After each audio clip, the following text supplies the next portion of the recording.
नमस्कार दोस्तों, स्वागत है आपका मेरे यूट्यूब चैनल पर। मैं आज आपके लिए लेकर आई हूँ जनरल साइंस के कुछ क्वेश्चंस जो आपके एग्जाम के लिए इंपॉर्टेंट हो सकते हैं।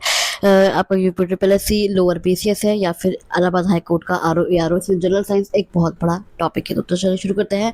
पहला क्वेश्चन है, मानव शरीर में पेस मेकर का कार्य किस अंग से संबंधित है? कौन सा पेस मेकर का? तो ये आपका संबंधित है हृदय से। किसका?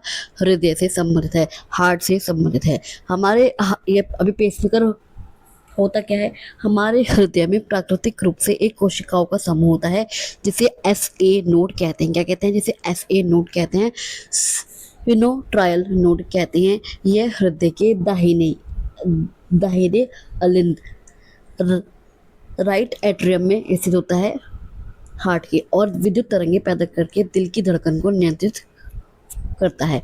जब किसी व्यक्ति का प्राकृतिक पेसमेकर ठीक से काम नहीं करता और दिल की धड़कन अनियमित या धीमी हो जाती है, तो डॉक्टरों द्वारा सर्जरी के जरिए छाती में एक छोटा इलेक्ट्रॉनिक उपकरण लगाया जाता है। इसे ही कृत्रिम पेसमेकर कहते हैं। इसे ही कृत्रिम पेसमेकर कहते हैं। नेक्स्ट क्वेश्चन आता है, निम्नलिखित में से कौन सा विटामिन शरीर में कैल्शियम के अवशोषण में सहायक होता है? कि जो कैल्शियम का अवशोषण करे, कौन सा विटामिन है वो शरीर में? वो है आपका विटामिन डी। कौन सा? Vitamin D. हमारे शरीर में मौजूद कैल्शियम को शरीर तभी सोख पाता है जब शरीर में पर्याप्त विटामिन डी मौजूद हो। जब भी हमारे शरीर में कैल्शियम को शरीर सोख पाता है। यदि शरीर में विटामिन डी की कमी हो जाए तो कैल्शियम का शोषण नहीं हो पाता, जिससे हड्डियां कमजोर होने लगती है, और बच्चों में इसी कमी से रिकेट्स और वयस्कों में ऑस्टियोमलेशिया नामक बीमारी हो सकती है। क्या क्या स्रोत होता है विटामिन डी के? सूर्य की रोशनी, धूप, सूर्य की रोशनी होती है, धूप होती है, मछली, अंडे की हड्डी और दूध। नेक्स्ट क्वेश्चन आता है, किसी वस्तु का संवेग किसके बराबर होता है? किसी वस्तु का संवेग किसके बराबर होता है? द्रव्यमान इंटू वेग। द्रव्यमान इंटू वेग की। अब संवेग होता क्या है? किसी वस्तु के द्रव्यमान और उसके वेग के गुणनफल को, अगर हम किसी वस्तु के द्रव्यमान को और इसके वेग को गुणा कर दे तो वो वस्तु का संवेग कहलाया जाएगा। इसे आमतौर पर किससे दर्शाया जाता है? पी से दर्शाया जाता है। पी हो गया आपका संवेग, एम हो गया आपका वस्तु का द्रव्यमान, और वी हो गया आपका वस्तु का वेग। तो P is equals to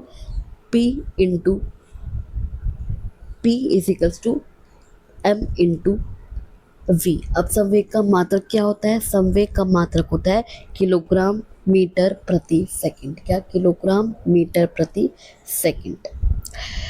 next question आते हैं, निम्नलिखित कथनों पर विचार कीजिए कि कौन सा सही है। रक्त में हीमोग्लोबिन ऑक्सीजन के परिवहन में सहायता करता है, और दूसरा है प्लेटलेट्स रक्त के थक्के जमने में सहायक होते हैं। तो ये आपके दोनों ही कथन सत्य हैं। हीमोग्लोबिन और ऑक्सीजन का परिवहन, रक्त में मौजूद लाल रक्त कोशिकाओं में हीमोग्लोबिन नाम का एक आयरन युक्त प्रोटीन पाया जाता है। यह हीमोग्लोबिन फेफड़ों से ऑक्सीजन को सोखकर ऑक्सी हीमोग्लोबिन बनाता है और उसे पूरे शरीर के अंगों और ऊतकों तक पहुंचाता है। जैसे मैं आपको एक पिक्चर दिखा रही हूँ कि कैसे हीमोग्लोबिन रेड ब्लड सेल्स में होता है और वो शरीर को ऑक्सीजन पहुंचाता है। और दूसरा है प्लेटलेट्स और रक्त का थक्का। प्लेटलेट्स जिन्हें थ्रोम्बोसाइट्स क्या कहा जाता है?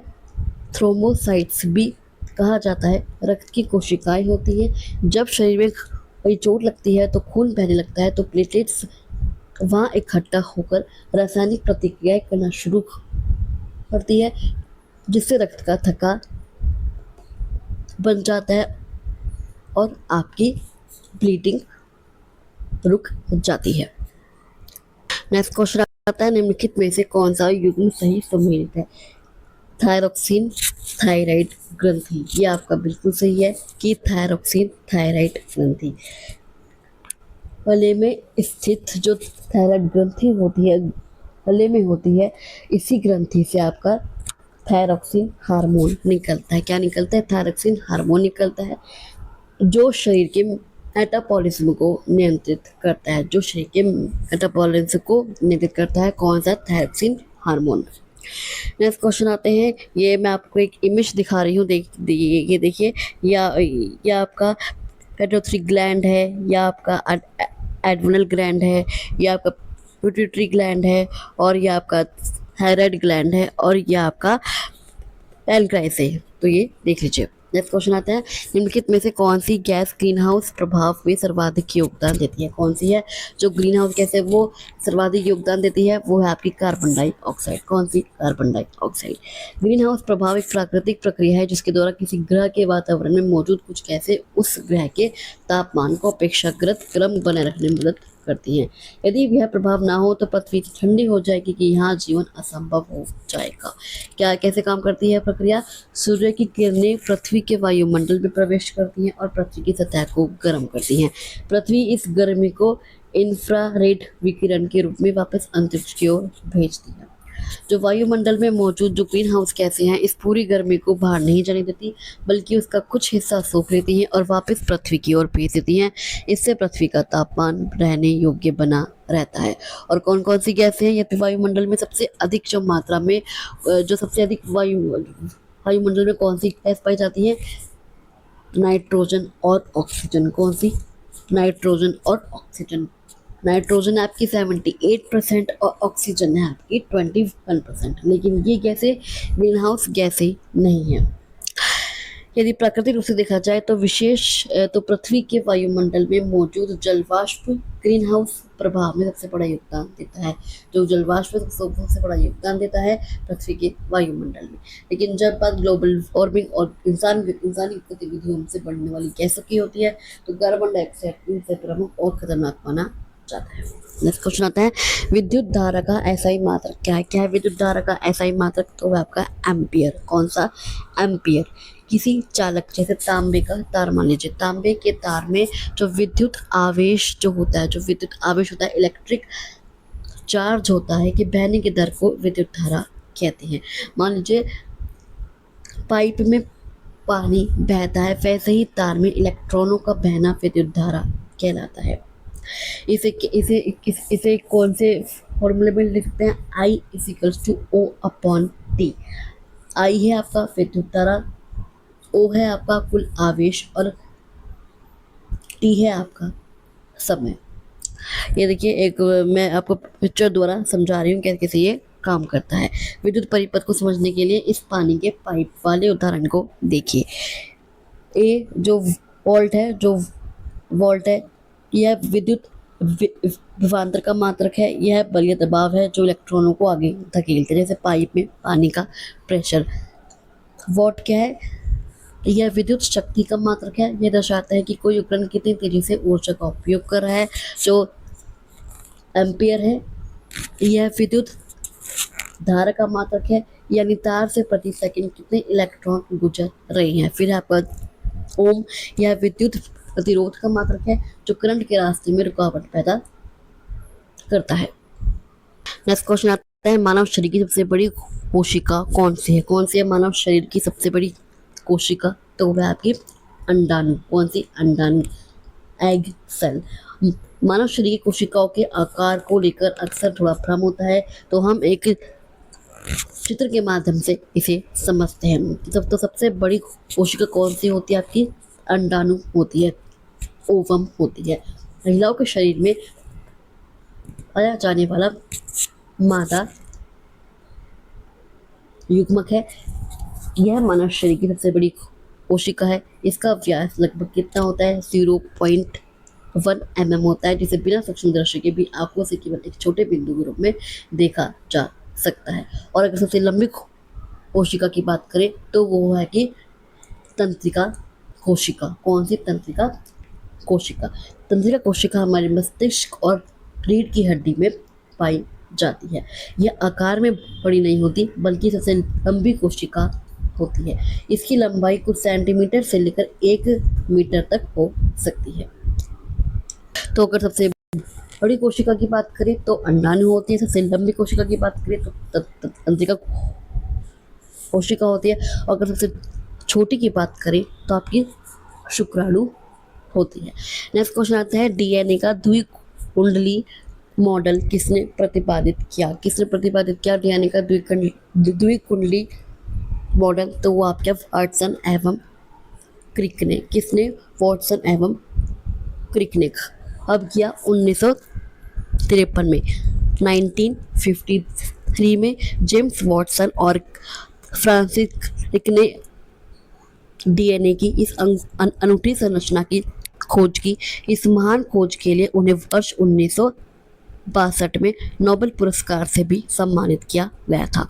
1962 में किससे पुरस्कार, कौन से पुरस्कार से? नोबेल पुरस्कार से। देखिए मैं आपको चित्र के माध्यम से इसको समझाती हूँ। सीढ़ी जैसी संरचना, तो डीएनए की घुमावदार सीढ़ी की तरह दिखाई देता है। इसमें दो लड़ियाँ होती हैं जो एक दूसरे के चारों ओर लिपटी होती है, इसी को द्विकंडली कहा जाता है। चित्र में जो बाहरी किनारे दिखाई दे रहे हैं वो फॉस्फेट और डीऑक्सीराइबोस शुगर से बने होते हैं। सीढ़ी के बीच के कंडे 4 प्रकार के नाइट्रोजन क्षारकों से बने होते हैं जो हमेशा निश्चित जोड़ों में जुड़ते हैं। नेक्स्ट क्वेश्चन आता है, निम्नलिखित में से कौन सी अधातु विद्युत की सुचालक है? कौन सी अधातु है जो विद्युत की सुचालक है? वो आपकी ग्रेफाइट। कौन सी? ग्रेफाइट। सामान्यतः सभी अधातुएं विद्युत की सुचालक होती हैं क्योंकि इनमें करंट बहने के लिए मुक्त इलेक्ट्रॉन नहीं होते, लेकिन ग्रेफाइट इसका एक एक्सेप्शन है, इसका एक अपवाद है, जो अधातु होते हुए भी विद्युत का अच्छा सुचालक है। अब ग्रेफाइट विद्युत का सुचालक क्यों है?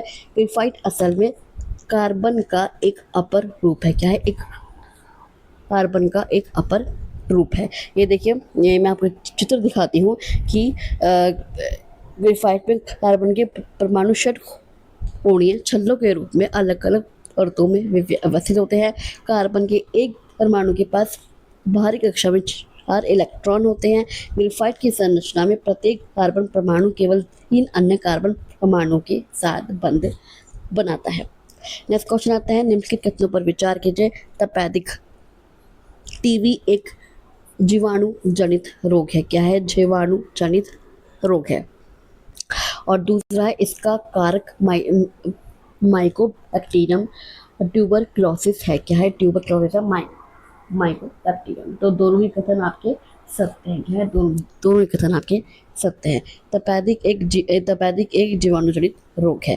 तपेदिक एक संक्रामक रोग है जो वायरस या फंगस से नहीं बल्कि जीवाणु के कारण होता है, इसलिए यह जीवाणु जनित रोग है। और दूसरा है कि इसका कारक माइकोबैक्टीरियम ट्यूबरक्लोसिस है। तो इस रोग को जो फैलाने वाले विशिष्ट जीवाणु का नाम है, उसका नाम है माइकोबैक्टीरियम ट्यूबरक्लोसिस। इसकी खोज डॉक्टर रॉबर्ट कोच ने की थी।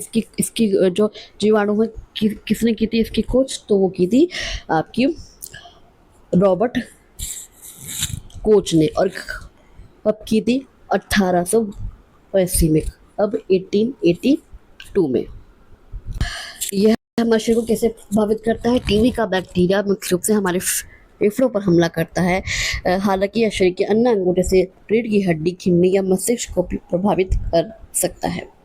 नेक्स्ट क्वेश्चन आता है, यदि किसी चालक की लंबाई आधी कर दी जाए, क्या कर दी जाए? चालक की लंबाई आधी कर दी जाए तो अन्य कारक समान रहे। चालक की लंबाई तो आपने आधी कर दी और अन्य कारक समान है, तो इसका प्रतिरोध क्या होगा? तो इसका प्रतिरोध आधा हो जाएगा। क्या है प्रतिरोध का नियम? हमें इसे समझने के लिए प्रतिरोध का नियम समझना होगा। अब क्या है प्रतिरोध का नियम? किसी भी चालक, जैसे तांबे का तार ही है, तांबे का प्रतिरोध R, हम इसे R मान लेंगे और उसकी लंबाई के समानुपाती होता है। जो तांबे का तार का जो प्रतिरोध है उसकी लंबाई के समानुपाती होता है, डायरेक्टली प्रोपोर्शनल होता है। इसका मतलब है कि लंबाई बढ़ने पर प्रतिरोध बढ़ता है और लंबाई घटने पर आपका प्रतिरोध घट जाएगा। जो चालक के प्रतिरोध का वो सूत्र है वो क्या है? R = P1/A। प्रश्न में कहा गया है कि अन्य कारक समान रहे, यानी पदार्थ और मोटाई A में कोई बदलाव ना किया जाए और केवल लंबाई को आधा कर दिया जाए। नेक्स्ट क्वेश्चन आता है, रेड डेटा बुक का प्रकाशन किस संगठन द्वारा किया जाता है? किसका? रेड डेटा बुक का। तो वो किया जाता है IUCN। किसके द्वारा? IUCN। क्या है प्रणाम? International union for conservation of nature. अब रेड डेटा बुक है क्या? यह एक वैश्विक दस्तावेज है जिसमें दुनिया भर के लुप्त प्राय दुर्लभ और संकटग्रस्त पौधों, जानवरों और कवक की प्रजातियों का पूरा रिकॉर्ड रखा जाता है। इसका मुख्य उद्देश्य है जैव विविधता को बचाना और लोगों को यह बताना कि कौन सी प्रजाति विलुप्त होने की कगार पर है। अब हुई थी इसकी स्थापना रेड डेटा बुक की, तो वो हुई थी आपकी 1948 में। अब हुई थी 1948 में। नेक्स्ट क्वेश्चन आता है, निम्नलिखित में से कौन सा अनवीकरणीय ऊर्जा स्रोत है? कौन सा अनवीकरणीय ऊर्जा स्रोत? वो है आपका कोयला। कौन सा? कोयला। ऊर्जा के स्रोतों को उनकी उपलब्धता और पूर्ण उत्पादन की क्षमता के आधार पर दो मुख्य भागों में बांटा जाता है, नवीकरणीय और अनवीकरणीय, रिन्यूएबल और नॉन रिन्यूएबल। सबसे पहले देखिए अनवीकरणीय ऊर्जा स्रोत क्या होते हैं। ये वे ऊर्जा स्रोत हैं जिनके भंडार सीमित हैं और एक बार समाप्त होने के बाद उन्हें दोबारा वापस नहीं बनाया जा सकता, क्योंकि इनके निर्माण में प्रकृति को लाखों वर्षों का समय लगता है। तो इसके क्या एग्जाम्पल है? इसके एग्जाम्पल है कोयला, पेट्रोलियम, प्राकृतिक गैस और यूरेनियम। अब जो नवीकरणीय ऊर्जा स्रोत हैं वे क्या होते हैं? ये वे ऊर्जा स्रोत हैं जो प्रकृति में असीमित मात्रा में उपलब्ध हैं और जिनका उपयोग करने पर भी वे कभी समाप्त नहीं हो सकते। इसका एग्जाम्पल है सूर्य से मिलने वाली ऊर्जा, सोलर एनर्जी, पवन ऊर्जा जो हवा के प्रवाह से टरबाइन चलाकर बनाई जाने वाली बिजली होती है, ज्वारीय ऊर्जा समुद्र में आने वाली ज्वार भाटा से प्राप्त होने वाली ऊर्जा। नेक्स्ट क्वेश्चन आता है, ध्वनि तरंगे किस माध्यम में नहीं चल सकती? कौन सी ध्वनि तरंगे? तो होती है निर्वात। कौन सी? निर्वात। ध्वनि एक यांत्रिक तरंग है। इसका मतलब यह है कि ध्वनि को एक स्थान से दूसरे स्थान तक यात्रा करने के लिए किसी न किसी भौतिक माध्यम की आवश्यकता होती है, जैसे कि हवा, पानी या फिर लोहा। जब कोई वस्तु कंपन करती है तो वह अपने आसपास के माध्यम के कणों में कंपन पैदा करती है। ये कण एक दूसरे से टकराकर ध्वनि की ऊर्जा को आगे बढ़ाते हैं। निर्वात में नहीं जा सकती। यह वह स्थान होता है जहाँ हवा या कोई अन्य पदार्थ बिल्कुल नहीं होता, यानी कोई कण मौजूद नहीं होते। चूंकि निर्वात में कंपन के लिए कोई कण नहीं होते, इसलिए ध्वनि की तरंगे वहां आगे नहीं बढ़ पाते। यही कारण है कि अंतरिक्ष में पूरा सन्नाटा होता है। विभिन्न जो माध्यम है वो ध्वनि की चाल कैसी होती है? माध्यम के कण जितने पास होंगे तो ध्वनि उतनी ही तेजी से आगे बढ़ेगी। मान लीजिए ठोस में कण बहुत पास और मजबूती से जुड़े होते हैं, इसलिए ध्वनि की चाल सबसे अधिक ठोस में होती है, जैसे स्टील या फिर लोहा। अगर आप द्रव की बात करें तो द्रव में कण ठोस की तुलना में थोड़े दूर होते हैं, इसलिए ध्वनि की चाल ठोस से कम होती है, जैसे कि आपका पानी। गैस में कण बहुत दूर होते हैं, जैसे आपकी हवा। और फिर आता है निर्वात, वैक्यूम, जहाँ ध्वनि की चाल आपकी शून्य होती है। तो निर्वात में आपका ध्वनि नहीं चल सकती। तो चलिए अभी के लिए बस इतना ही। आई होप आपको क्वेश्चंस अच्छे लगे होंगे, ये एमसीक्यूज अच्छे लगे होंगे। आपको ये एमसीक्यूज ये वीडियो कैसी लगी मुझे कमेंट बॉक्स में कमेंट करके जरूर बताइएगा। अगर आपको वीडियो अच्छी लगी तो आप इस वीडियो को लाइक कर सकते हैं, शेयर कर सकते हैं और इस चैनल को सब्सक्राइब करके जरूर जाएगा। चलिए मैं आपसे मिलती हूँ अगली वीडियो में, तब तक के लिए थैंक यू सो मच।